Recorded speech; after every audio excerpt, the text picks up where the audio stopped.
Hello बच्चों, welcome back to my channel.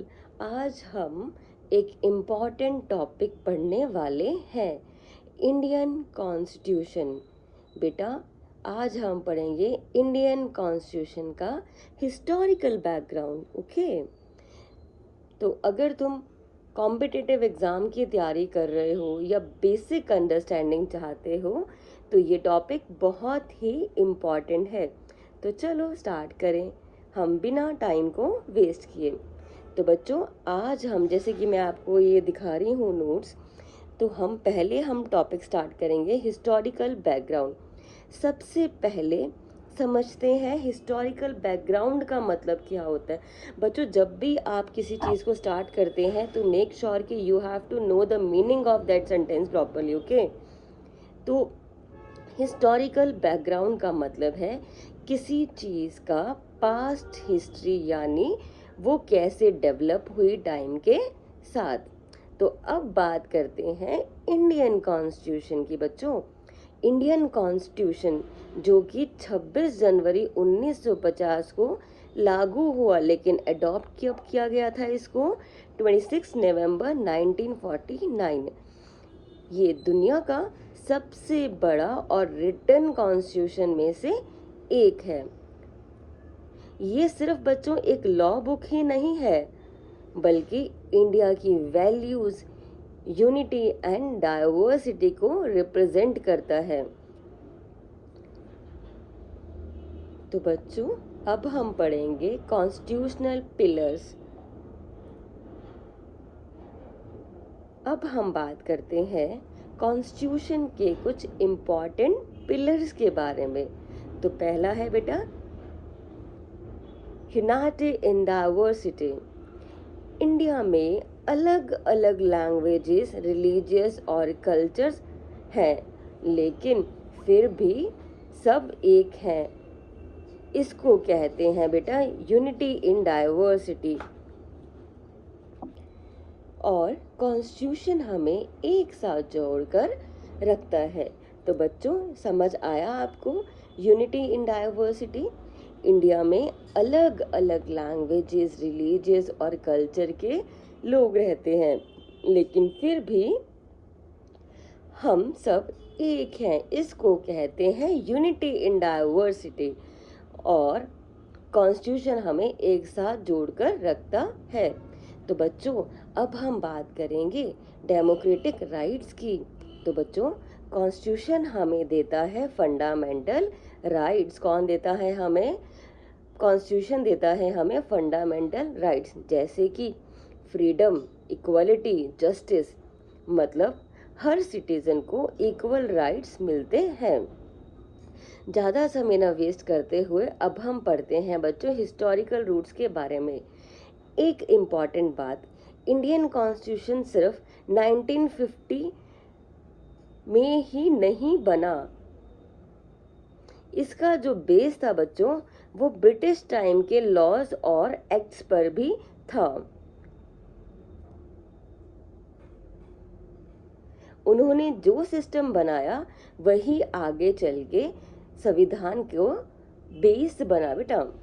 Universal protection. तो constitution सिर्फ इंडियंस के लिए नहीं, बल्कि जो कॉन्स्टिट्यूशन था, संविधान था बच्चों, वो सिर्फ इंडियंस के लिए ही नहीं बल्कि नॉन सिटीजन्स को भी मिलते थे राइट्स। यानी कि कुछ राइट्स ऐसे हैं जो नॉन सिटीजन्स को भी मिलते हैं। मतलब सबके लिए क्या है, इक्वल राइट्स दिए गए हैं यहाँ पे, है ना। अब हम बात करेंगे डेमोक्रेटिक इवैल्यूएशन की। बच्चों, ब्रिटिश टाइम में कुछ डेमोक्रेटिक सिस्टम इंट्रोड्यूस हुए और वही सिस्टम बाद में इंडिया की डेमोक्रेसी का बेस बन गया। तो अब हम बात करेंगे बेटा इम्पॉर्टेंट एक्ट्स की।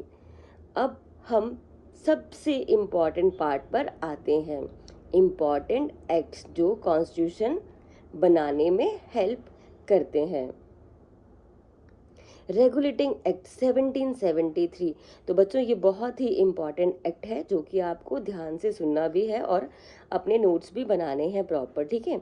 और अगर आप बार बार बार बार रिवीजन करोगे सो दैट ये जो कंसेप्ट है प्रॉपर आपके माइंड में स्टोर हो जाएगा, आपकी लॉन्ग टर्म मेमोरी में ये रिस्ट क्या हो जाएगा, रिस्टोर हो जाएगा। ओके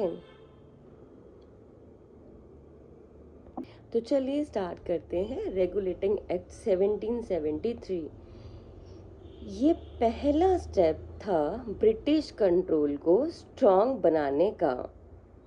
बंगाल के गवर्नर को बना दिया गया governor general of Bengal. Bombay और मद्रास उसके अंडर आ गए। 1774 में कलकत्ता में सुप्रीम कोर्ट बना। तो बच्चों ये एक्ट ने इंडिया में सेंट्रल कंट्रोल स्टार्ट किया। इससे पहले जो कंट्रोल था वो कहाँ था, कमेंट बॉक्स में ज़रूर मुझे बताइए, ठीक है। तो ये जो 1773 का एक्ट है बेटा, ये बहुत ही इम्पॉर्टेंट है, तो इसको आप बहुत अच्छे से करेंगे। समझ आया? तो बच्चों मैं चाहती हूँ कि मैं आपको ना रेगुलेटिंग एक्ट को ना अच्छे से समझा देती हूँ डेप्थ में ना, जिससे आपका जो कंसेप्ट है बेटा क्लियर हो जाए, ठीक है। तो रेगुलेटिंग एक्ट की ज़रूरत ही क्यों पड़ी, सबसे पहले तो ये सवाल आपके माइंड में आ जाना चाहिए, ठीक है। बच्चों उस टाइम ना इंडिया पर रूल कर रही थी ईस्ट इंडिया कंपनी। कौन रूल कर रहा था बेटा? East India company. लेकिन क्या प्रॉब्लम थी सबसे बड़ी, कंपनी सिर्फ बिजनेस के लिए आई थी, पर धीरे धीरे रूलर्स बन गए यहाँ पे, है ना। करप्शन बहुत बढ़ गया। ऑफिसर्स क्या थे, पैसा कमा रहे थे, इंडिया का डेवलपमेंट कुछ भी नहीं हो रहा था। और बंगाल में 100 यानी कि बेटा लगभग उस पीरियड के आसपास बंगाल में ब्रिटिश कंट्रोल और एडमिनिस्ट्रेटिव में काफ़ी चेंजेस बढ़ने लगे। बंगाल में 1770 का ट्राइबल आया। लोग बच्चों भूख से मर रहे थे, और सबसे बड़ी बात, कंपनी फाइनेंशियली क्या हो गई, वीक हो गई, और ब्रिटिश गवर्नमेंट से हेल्प मांगी। इसलिए ब्रिटिश पार्लियामेंट ने डिसाइड किया अब कंपनी को कंट्रोल करना पड़ेगा। किसको कंट्रोल करना पड़ेगा? कंपनी को। और तब आया बच्चों रेगुलेटिंग एक्ट 1773। तो क्या क्या चेंजेस हुए इसमें, हम इसके बारे में भी पढ़ेंगे। तो गवर्नर जनरल ऑफ बंगाल बना। पहले क्या होता था, ये बंगाल, बॉम्बे, मद्रास अलग अलग कंट्रोल में थे।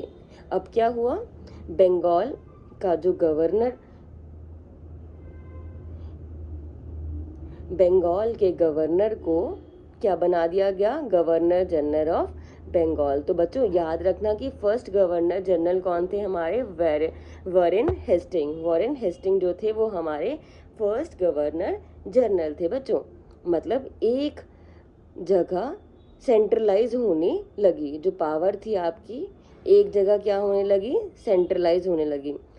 अब इसी में बेटा काउंसिल सिस्टम को इंट्रोड्यूस किया गया, यानी कि गवर्नर जनरल अकेले डिसीजन नहीं ले सकता था, उसके साथ जो 4 मेंबर्स की काउंसिल बनाई गई, डिसीजन मेजॉरिटी से होता था। प्रॉब्लम भी थी, अक्सर गवर्नर जनरल क्या करते थे, और काउंसिल में ही फाइट होनी स्टार्ट हो जाती थी। Apart from this now we are going to talk about Bombay और मद्रास को कंट्रोल में लिया, यानी कि पहले ये जो प्रेसिडेंसी इंडिपेंडेंट थी, अब क्या हो गई, बॉम्बे और मद्रास को बंगाल के अंदर दिया। मतलब इंडिया में पहली बार सेंट्रल कंट्रोल स्टार्ट हुआ। क्या हुआ बेटा, सेंट्रल कंट्रोल जो था वो पहली बार स्टार्ट हुआ। लेकिन अब देखो फिर क्या हुआ, सुप्रीम कोर्ट भी इस्टेब्लिश हुआ। कब हुआ, 1774 में। कब हुआ था, कलकत्ता में फर्स्ट टाइम सुप्रीम कोर्ट बना। इसमें चीफ जस्टिस प्लस जजेस अपॉइंट हुए बेटा। रूल क्या था इनका, कि लॉज को फॉलो लॉज को फॉलो करवाना और चेक करना कि लॉज फॉलो हो रहे हैं या नहीं। और प्रॉब्लम क्या आई बेटा, कोर्ट और गवर्नर जनरल के बीच कन्फ्लिक्ट होता रहा, लेकिन पावर जो थी वो क्लियर नहीं थी। अब हम बात करेंगे कंपनी पर कंट्रोल स्टार्ट हुआ। किनका कंट्रोल स्टार्ट हुआ? ब्रिटिश गवर्नमेंट ने कंपनी के ऊपर नजर रखना स्टार्ट कर दिया और कंपनी को अपने रिपोर्ट्स गवर्नमेंट के को देनी पड़ती थी। मतलब कंपनी की पावर जो थोड़ी थी वो लिमिटेड हो गई। अब बच्चों प्रॉब्लम्स, लिमिटेशन, ये एक्ट परफेक्ट नहीं था या था, ये अब आप बताएंगे मुझे, ठीक है। अब इम्पॉर्टेंट पार्ट है जो आपके एग्जाम में आता है कि governor general versus council conflicts, ठीक है, ये आपको पढ़ लेना है इन टॉपिक्स को, ठीक है। Supreme court versus government confusion, powers जो पावर्स थी वो क्लियरली डिफाइन थी कि नहीं, करप्शन कंप्लीटली कंट्रोल हुआ कि नहीं। मतलब कि इसका मतलब ये है कि सिस्टम स्टार्ट हुआ पर परफेक्ट नहीं था, ठीक है। अब हम बात करेंगे सिग्निफिकेंस। ये एक्ट इम्पॉर्टेंट क्यों है? सबसे पहली बात तो ये है, ये बच्चों इसलिए इम्पॉर्टेंट है क्योंकि पहली बार ब्रिटिश गवर्नमेंट ने कंपनी को कंट्रोल किया। किसने कंट्रोल किया? ब्रिटिश गवर्नमेंट ने पहली बार कंपनी को कंट्रोल किया। इंडिया में सेंट्रल एडमिनिस्ट्रेशन की शुरुआत हुई। किसकी शुरुआत हुई? सेंट्रल एडमिनिस्ट्रेशन की शुरुआत हुई। गवर्नर जनरल की जो पोस्ट थी उसको इंट्रोड्यूस किया और सबसे बड़ी बात हमारा सुप्रीम कोर्ट भी इस्टेब्लिश हुआ, ठीक है। रेगुलेटिंग एक्ट 1773 ने इंडिया में सेंट्रलाइज्ड गवर्नेंस की फाउंडेशन रखी। किसकी रखी बेटा? सेंट्रलाइज्ड गवर्नेंस की फाउंडेशन रखी। समझ आया आप सबको? तो इसीलिए बच्चों हमारा ये जो रेगुलेटिंग एक्ट है वो बहुत बहुत बहुत ही इम्पोर्टेंट है बेटा। अब हम बात करेंगे पिट्स इंडिया एक्ट की। तो बच्चों मुझे बताओ पहले कि पिट्स इंडिया एक्ट कब आया था?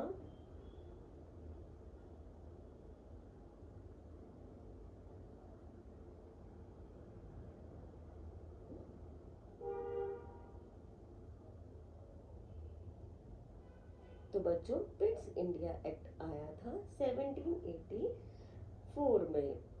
तो लास्ट में हमने क्या अभी क्या पढ़ा? हमने टॉपिक रेगुलेटिंग एक्ट 1773 पढ़ा ना।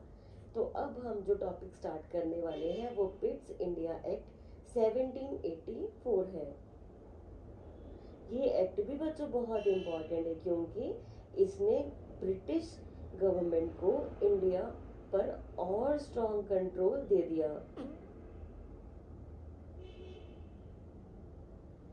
सबसे पहले तो ये समझो कि ये एक्ट क्यों आया और क्या हुआ इसमें। जब 1773 का एक्ट आया तब प्रॉब्लम सॉल्व नहीं हुई। गवर्नर जनरल और काउंसिल में फाइट होती रहती थी। सुप्रीम कोर्ट और गवर्नमेंट में बहुत ज़्यादा क्या था? कंफ्यूजन था। कंपनी पर जो प्रॉपर कंट्रोल नहीं था। ब्रिटिश गवर्नमेंट को लगा हमें और स्ट्रॉन्ग सिस्टम बनाना पड़ेगा। तो बच्चों इसीलिए 1784 में ये पिट्स इंडिया एक्ट आया। तो अब हम बात करेंगे बेटा क्या क्या चेंजेस हुए इसमें। बोर्ड ऑफ कंट्रोल बना, सबसे इम्पोर्टेंट है कि क्या बना? बोर्ड ऑफ कंट्रोल बना। ब्रिटिश गवर्नमेंट ने एक बॉडी बनाई, नाम था बोर्ड ऑफ कंट्रोल। इसमें ब्रिटिश मिनिस्टर्स होते थे बेटा, काम क्या करते थे? कंपनी के काम पर नजर रखना, कंपनी को पूरा कंट्रोल करना। जैसे अब आपके क्या आ गए हैं? सीसीटीवी कैमरास आ गए हैं ना, सर्वेलेंस होता है। लेकिन उस टाइम कौन नजर रखता था? ठीक है, आई होप आपको समझ आ रहा होगा कि मैं अब तक आपको क्या पढ़ा रही हूँ, ठीक है। सिविल, मिलिट्री और रेवेन्यू सब उनके अंडर आ गया। देखो अब सिविल भी आ गया, मिलिट्री भी आ गई और रेवेन्यू ठीक है, सब इनके अंडर आ गया।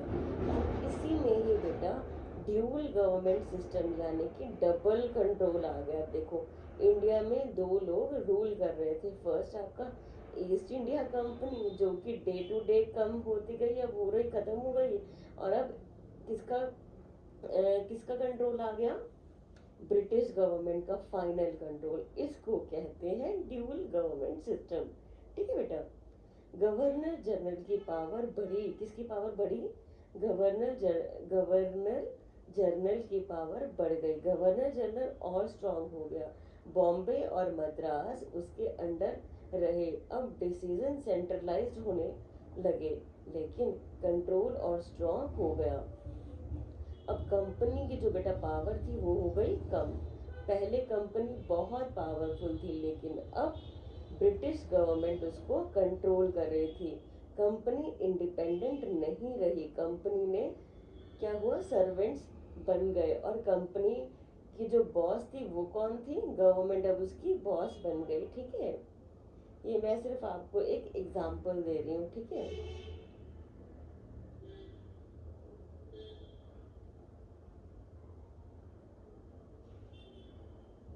तो बच्चों, इंडिया में ऑफिशियली ब्रिटिश कंट्रोल में आ रहा था। अब हम बात करेंगे सिग्निफिकेंस। ये एक्ट इम्पॉर्टेंट क्यों है?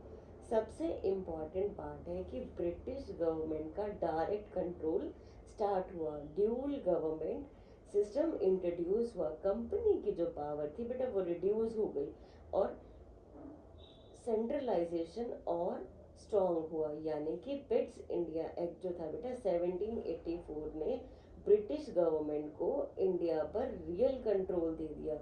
तो इसकी प्रॉब्लम क्या थी? ये जो एक्ट परफेक्ट नहीं था, क्योंकि इसमें ड्यूल सिस्टम में भी कंफ्यूजन था, और क्लियर पावर डिवीजन इसमें भी नहीं थी, और कन्फ्लिक्टिंग स्टिल होती रहती थी। यानी कि इम्प्रूवमेंट तो हुआ, प्रॉब्लम तो अभी भी थी। तो बच्चों याद रखना, 4 वर्ड्स हमने क्या क्या पढ़ा? कंट्रोल, डबल, रिड्यूस और ब्रिटिश। यानी कि कंट्रोल क्या था? Board of control. डबल मतलब ड्यूल गवर्नमेंट। रिड्यूस मतलब कंपनी पावर कम। और ब्रिटिश यानी कि डायरेक्ट इन्वॉल्वमेंट। समझ आया आपको?